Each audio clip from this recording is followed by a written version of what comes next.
Good morning, friends. Welcome to Cyril Sociology. Let's discuss kinship as a social institution.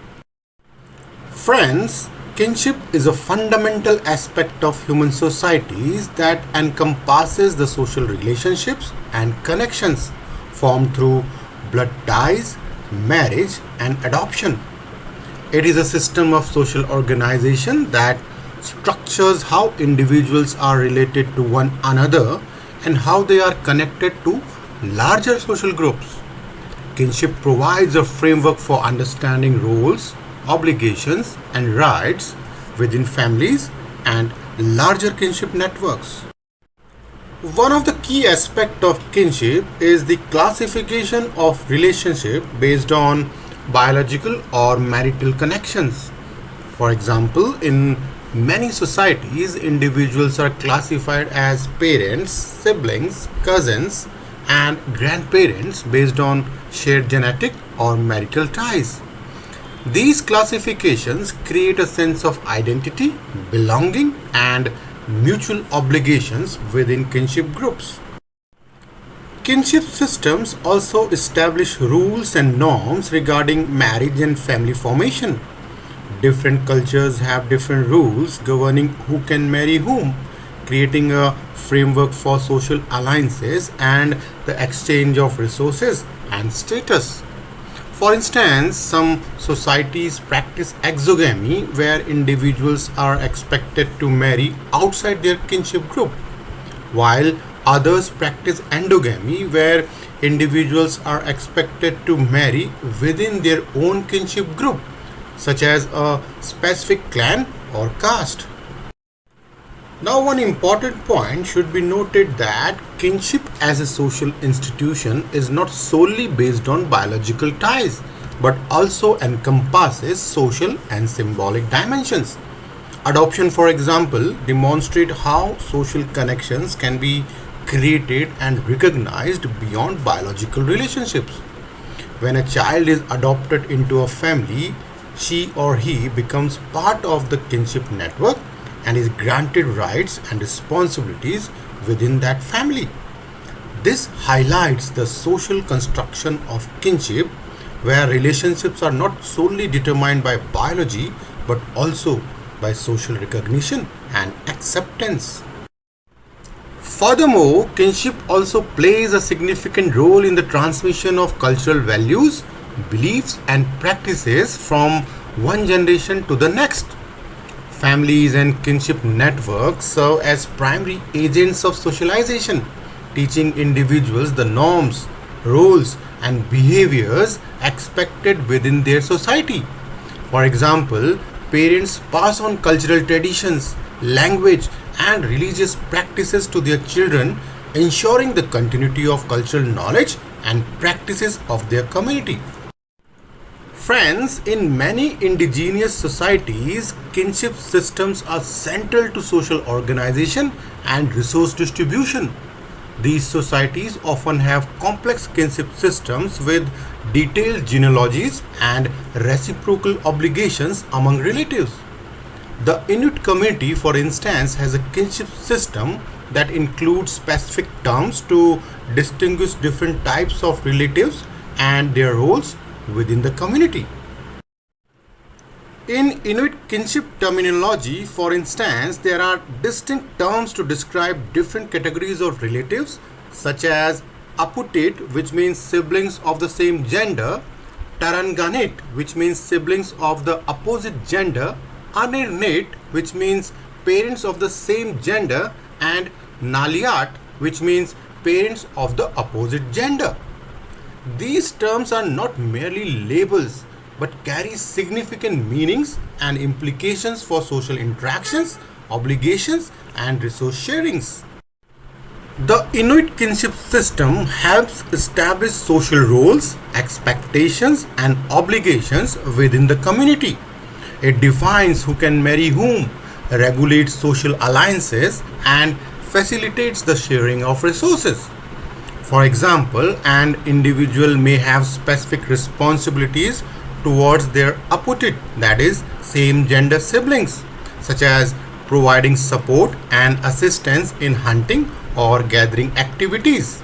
Similarly, an individual may have distinct roles and obligations towards their anirnit, that is, same gender parents, or naliyat, that is, opposite gender parents, which may involve caregiving or inheritance rights.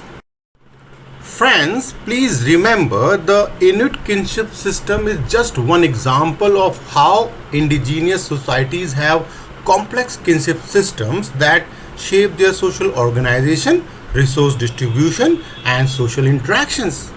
These kinship systems are deeply rooted in cultural traditions, values, and beliefs, and play a crucial role in maintaining social cohesion and harmony within the community.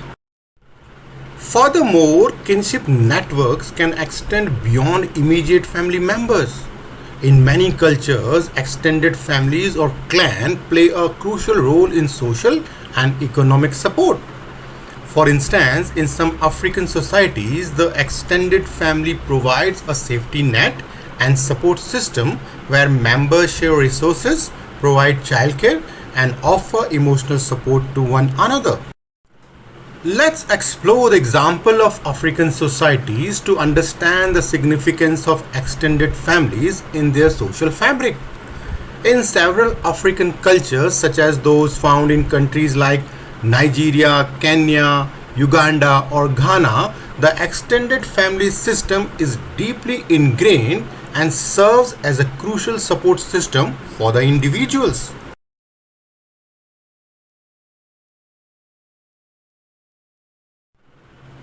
The extended family system provides various forms of support to its members. One important aspect is economic support. Family members within the extended family often collaborate in economic activities such as farming, trade or crafts, pooling their resources, and labor. This collective effort helps ensure the economic well-being of the entire family and fosters interdependence. Furthermore, the extended family serves as a safety net during times of crisis or hardship. For example, if an individual faces financial difficulties, illness, or other challenges, the extended family members come together to offer assistance, whether it's through financial support, housing, or emotional care. This collective support system helps individuals navigate difficult times and reduces the burden on a single household. Childcare and education are other critical aspects of extended family support. In many African societies, the responsibility of raising and educating children is shared among family members.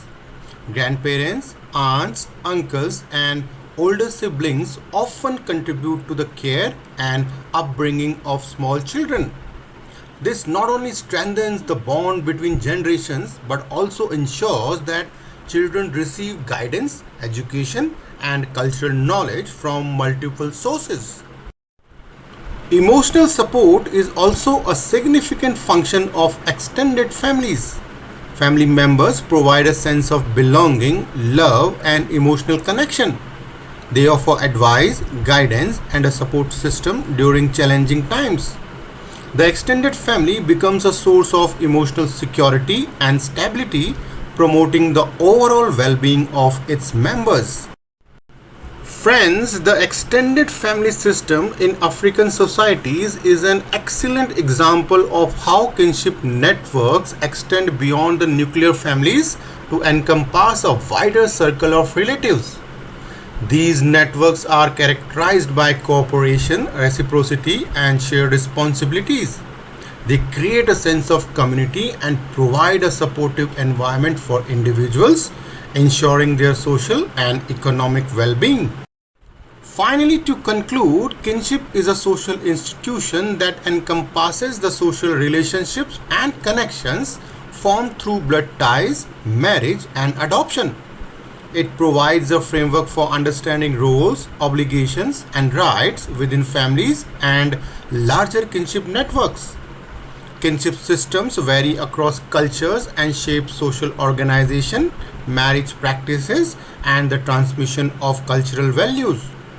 Understanding kinship as a social institution helps us explore the complexities of human relationships, social structure, and cultural practices in different societies.